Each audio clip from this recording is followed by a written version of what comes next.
Assalamualaikum warahmatullahi wabarakatuh. Nama saya Lutfi Nikmatur Rahmah, kelas 11 TKJ 1.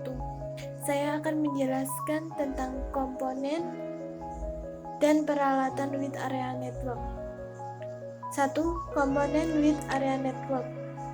A. Repeater.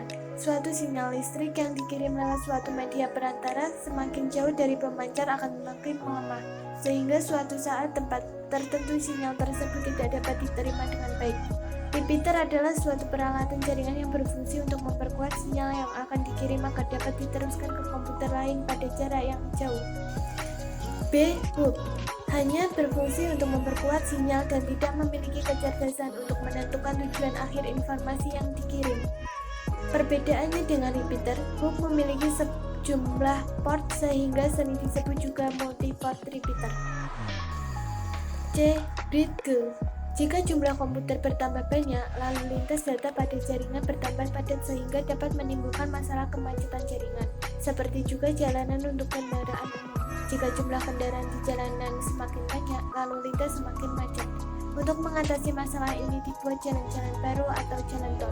Demikian pula untuk mengurangi kemacetan pada jaringan komputer, maka jaringan-jaringan tersebut dibagi-bagi menjadi beberapa segmen jaringan yang lebih kecil. D. Switch. Switch juga bekerja pada lapisan data link, oleh sebab itu sering disebut switch lapisan kedua, layer 2 switch. Cara kerja switch sebetulnya mirip dengan bridge, tetapi switch memiliki jumlah port sehingga sering disebut multi-port bridge. E. Router. Router memiliki tingkat kecerdasan yang tinggi dan mampu meneruskan data alamat-alamat tujuan yang berada pada jaringan yang berbeda.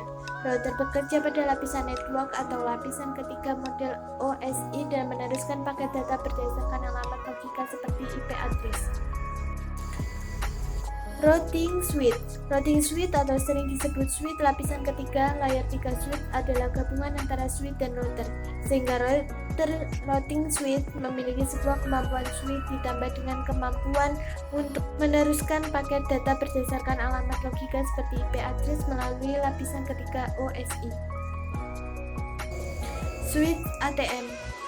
Switch ATM menyediakan transfer data berkecepatan tinggi antara LAN dan WAN. H. Multiplexer. Sebuah multiplexer mentransmisikan gabungan beberapa sinyal melalui sebuah sirkuit. I. Communication server. Communication server adalah server khusus dial in out bagi pengguna untuk dapat melakukan dial dari lokasi remote sehingga dapat terhubung ke LAN. J. Switch X.25 frame relay. Switch X.25 dan frame relay menghubungkan data lokal atau privat melalui jaringan data menggunakan sinyal digital. Media transmisi. Kabel yang digunakan pada jaringan komputer ada berbagai macam jenis, mulai dari yang pengantarnya pendek hingga jauh, dari yang penghantarnya lebat hingga cepat. 2. Peralatan untuk membangun jaringan WAN. A. Antena grid. B. Access point radio Zenau. C. Kabel pigtail. D. Kabel UTP. E. PC personal komputer. Itulah yang dapat saya sampaikan. Sekian dan terima kasih. Wassalamualaikum warahmatullahi wabarakatuh.